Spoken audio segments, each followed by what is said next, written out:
John chapter 2. On the third day, a wedding took place at Cana in Galilee. Jesus' mother was there, and Jesus and his disciples had also been invited to the wedding. When the wine was gone, Jesus' mother said to him, "They have no more wine." "Woman, why do you involve me?" Jesus replied, "My hour has not yet come." His mother said to the servants, "Do whatever he tells you."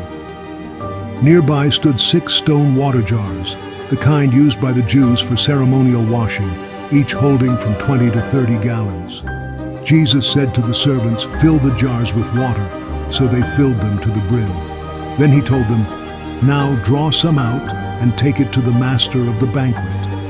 They did so, and the master of the banquet tasted the water that had been turned into wine. He did not realize where it had come from, though the servants who had drawn the water knew.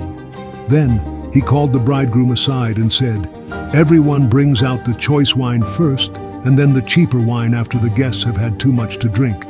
But you have saved the best till now." What Jesus did here in Cana of Galilee was the first of the signs through which he revealed his glory, and his disciples believed in him. After this, he went down to Capernaum with his mother and brothers and his disciples. There they stayed for a few days. When it was almost time for the Jewish Passover, Jesus went up to Jerusalem. In the temple courts, he found people selling cattle, sheep, and doves, and others sitting at tables exchanging money. So he made a whip out of cords and drove all from the temple courts, both sheep and cattle. He scattered the coins of the money changers and overturned their tables. To those who sold doves, he said, "Get these out of here. Stop turning my Father's house into a market." His disciples remembered that it is written, "Zeal for your house will consume me." The Jews then responded to him, "What sign can you show us to prove your authority to do all this?"